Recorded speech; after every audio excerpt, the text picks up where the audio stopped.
Hey guys, this is OPTCG here, and I'm here today bringing you another video of my deck profile, and today is gonna be Rob Lucci.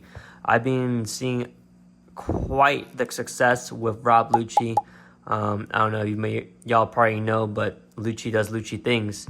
Let's just go ahead and get straight into it, shall we? So, put Lee to the side.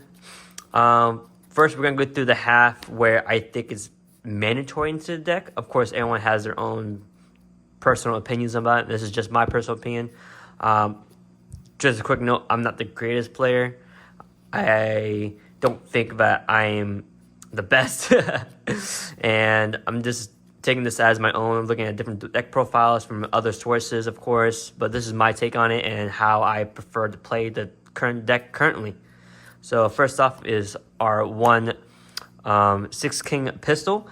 I like this card because it does get some, it's a counter, 3K counter, and if there's something in trash that you don't have, like a Rob Lucci or something like that, which I've seen situations in.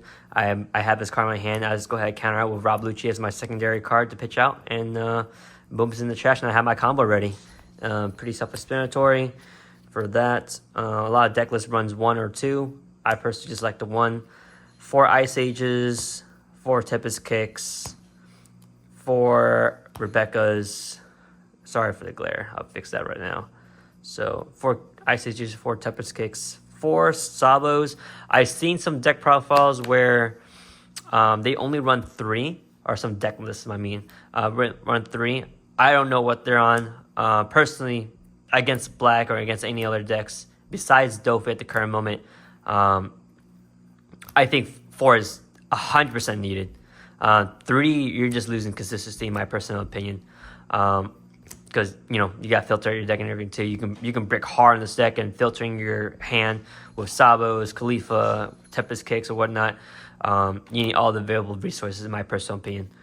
After that, we got 4 Rob Lucci's, the GOAT, man. And of course, the most broken card in the deck, Gecko Moria. 21 Dawn play turn. Gee, it's just so unfair. But it's not out. Once 8.5 comes out, ban that Boa, man. I'm gonna be honest. But other than that, I would say these are the current cards that are mandatory to play in the deck. You can go without it. You can't go without these cards specifically. Not this card. But these right here. It's a must-have, right? It's pretty self-explanatory why you need to play those cards at 4. Nothing else to it. Next, I play 3 Spandems. I enjoy playing at 3. I do see it when it comes up. I do see my trash for the combo, advantage combo. Other than that, 4, if you really want to see your hand, go for it. But I'm not only getting 4 of this guy specifically. I run 2 Hemipos. 2 Hemipos works for me at 2. I see it very often, especially when I mill it. When I see in hand, I just go ahead and counter out with Hemipo. This guy will always be in trash at 2. I don't know why people play 3. I can see why they want to play 3. You want to see it as fast as possible, but I see it just as fast at 2. Next up, I have 3 Spandines. Dude, he's perfect at 3. Yeah, sometimes if you're playing at 2, you're not getting the combo right away. 3, perfect number. 4, too much in my personal opinion. But 3, I played 3 Kuzans.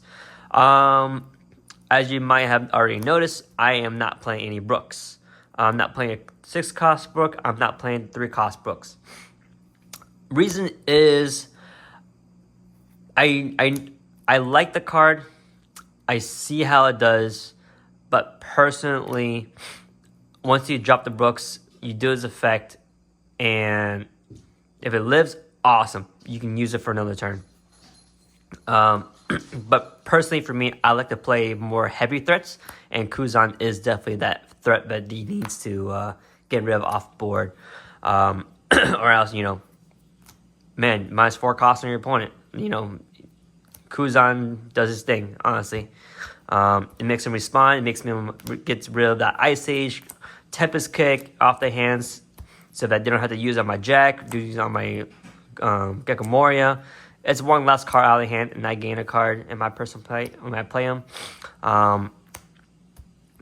The Brooks, personally, I feel like, other than just, if, -1 done, I feel like if I see it in my hand, I'm going to play the Brook. I will use this effect right away. And I don't want to be forced to play Brook, because that's just how I personally feel. Playing Kuzans, for me, it just gains advantage and makes them deal with it, if they make some deal with it.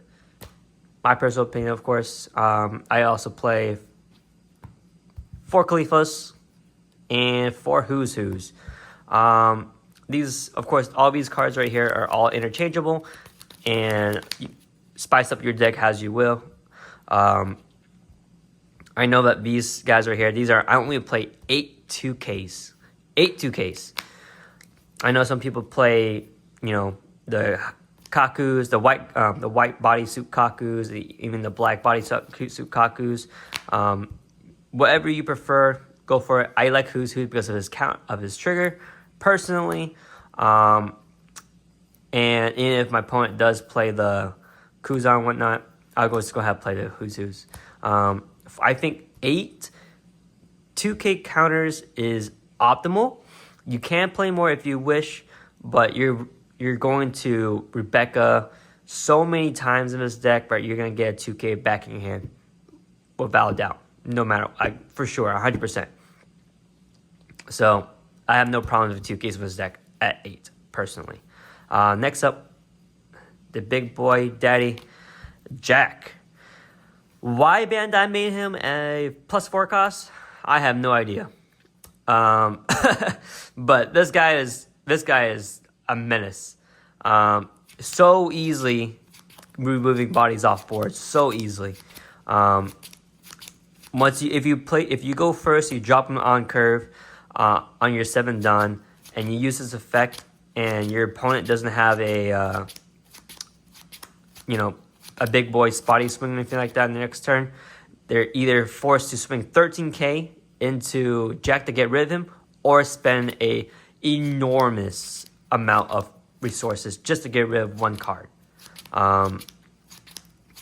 That's just a trade-off. And if he lives for another turn, you can best bet that he's going to put in work. And my one-ofs, 1 Isho and 1 Kaido. Oh, sorry, the glare. 1 Isho and 1 Kaido. Personally, the Isho is not doing super great, in my personal opinion. He can be replaced, 100%. I just have to alternate, so I just play him. If I drop on BY Luffy and rip out 2 Geckos, awesome. That's amazing. That's luck right there. The Kaido, I actually like this card a lot.